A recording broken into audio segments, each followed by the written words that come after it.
In the sixth chapter of Genesis, there's a mysterious account, an enigmatic account of the sons of God coming down to the daughters of men, and the mighty men of renown being born to them. The Nephilim is the Hebrew term, I guess, for the mighty men of renown phrase. But how some people have interpreted that in history is the the sons of God being um, angelic beings uh, or demonic beings, fallen angels um, that left their first estate, to use I think that's how Peter describes it, um, if that's what he's talking about.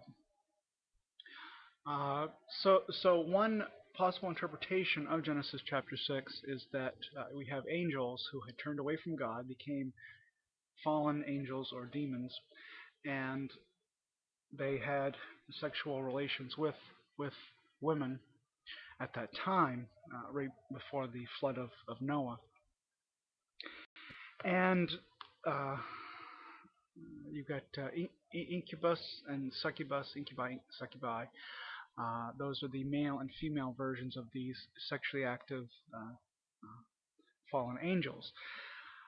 So, uh, what I've been doing recently, I've been reading through the Dead Sea Scrolls, and in the translation that I have, the second scroll is the Tales of the Patriarchs.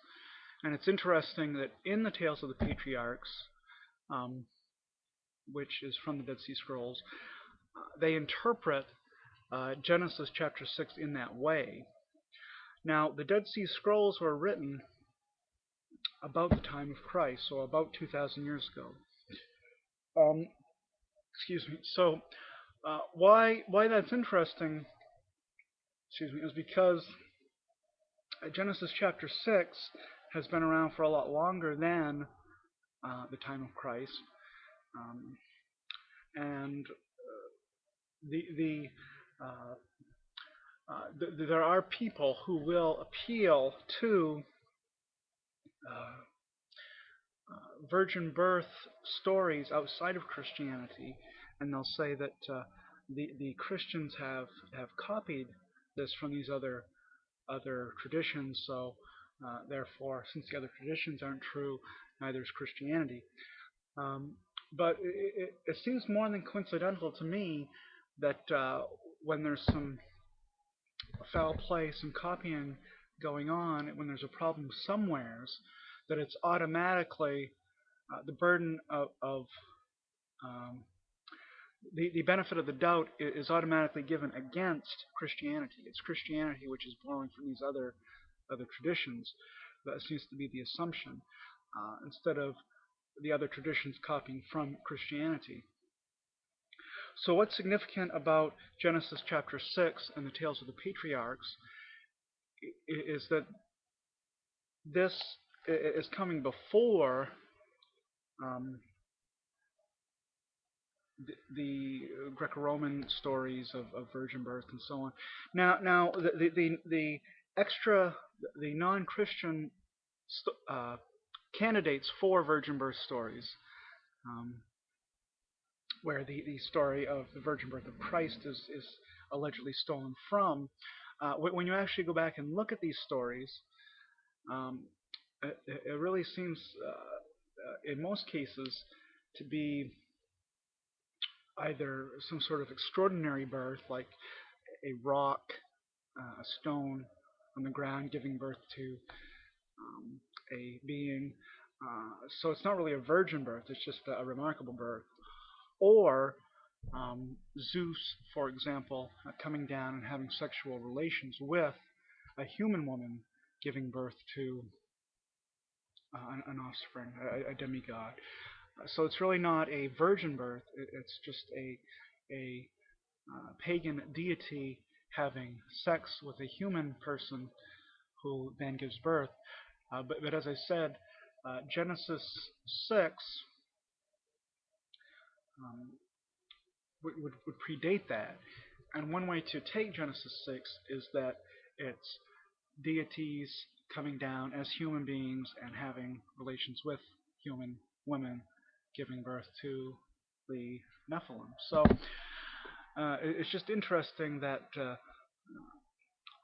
even though Genesis has been around for so long, and the Tales of the Patriarchs has been around not as long, but a long time as well, um, it just seems a bit fishy that people would automatically assume that whereas the Bible in the early chapters of Genesis were written earlier, that it's these later traditions that are copying from that it's the Bible which is copying from these later traditions instead of the other way around. It should be the earlier story, the earlier account is what is being copied from. So the whole copycat thesis that Christianity is just copying from other religions, I think it never really carried a lot of water, a lot of weight with me, and I thought that since the turn of the century, the early 1900s, I mean, I thought that from that time on, this kind of theory had been discredited. This kind of hypothesis had been discredited. That nobody really took it seriously anymore. Um, but lately, we've been seeing on Zeitgeist and Religulous and other places on the internet um, and elsewhere, kind of a resurgence of this claim. Um, but I think it has been largely discredited for a good reason. It doesn't hold any water. So when people bring this up, um, and actually in my own life offline, there's been two people who brought this up to me um, lately in my talking with them.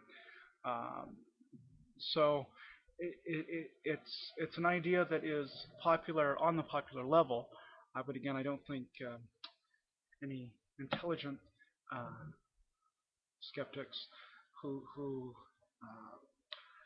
are well read of uh, the right kinds of books are going to be fooled by this kind of thing, or well read Christians for that matter. Uh, so it's something that we're seeing from another line of evidence pointing to the fallacy of the copycat hypothesis in the Dead Sea Scrolls. Well, I guess that just covers. I did some videos before on this topic, but I just recently started with the Dead Sea Scrolls, so I wanted to kind of add that little footnote to what I had said before on the copycat hypothesis. Thank you.